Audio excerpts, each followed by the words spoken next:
90-Day Fiancé. Before the 90 Days star Matilda Nti is getting married to Niles Valentine on Season 8, has he already moved to the US? After filming, Matilda and Niles are a fan-favorite couple from the latest edition of the 90-Day Fiancé spin-off. Matilda and Niles met 2 years ago after Matilda had sent him a request on Valentine's Day. Niles became Matilda's Valentine for life. But her behavior did raise some red flags in fans' heads. Matilda had messaged Niles out of the blue, which suggested she was seeking American men to date. Matilda also started pressuring Niles to get married to her on his first trip to Africa, which also rang warning bells for Niles before he could hear the wedding bells. Moreover, Matilda lived in dire conditions with her family. She looked like someone who had picked Niles to take advantage of him and didn't really love him. Matilda only wanted to come to the US. Matilda was introduced to 90-Day Fiancé before the 90 Days Season 7 and Episode 5 in September 2024. Matilda wore a traditional tie-and-dye dress as she introduced herself. She said she was 23 years of age and was from Afinso,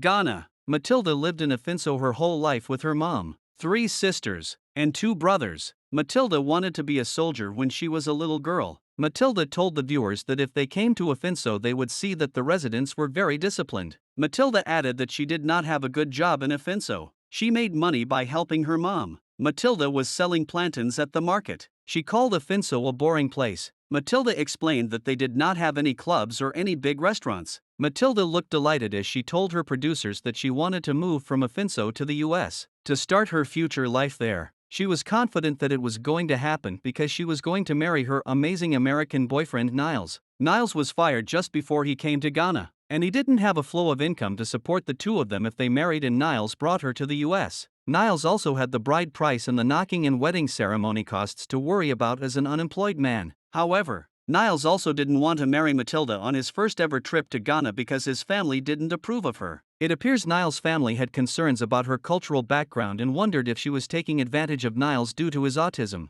It appears Niles' parents were not okay with being filmed for 90-Day Fiancé. Niles called his parents up in episode 15 to tell them he was getting married to Matilda. They told him they couldn't support their marriage. Niles cried on camera, saying his parents didn't even have to mean it. All he wanted to hear was "I am happy for you, son." However, Niles was not going to let them ruin the happiest moment of his life. They didn't think Matilda was the right choice for him even though he'd known her for 2 years. When Niles told Matilda about his parents not approving of the marriage, she asked, "How am I going to live in your country?" Considering she didn't know anyone else in the US. 90-Day Fiancé's Niles was not going to be by her side all the time. She knew that Niles' family thought she was a scammer. However, Matilda argued that since their son had seen her in person and knew she existed for real, they should have believed him. Still, it appears Matilda hasn't made her way to the US yet after filming. Matilda from 90-Day Fiancé, before the 90 Days, has an interesting bio. She mentions, "Ghana, USA, love knows no borders," which could mean that she is now living in America. However, Matilda recently took fans on a road trip with her in Ghana, where she went to a village 20 kilometers away to visit a relative. In October 2024, Matilda booked a taxi locally and was amazed at the driver recognizing her. Since she is still in Ghana, Matilda might still be worried about what her life in the US will be like once her spousal visa is approved.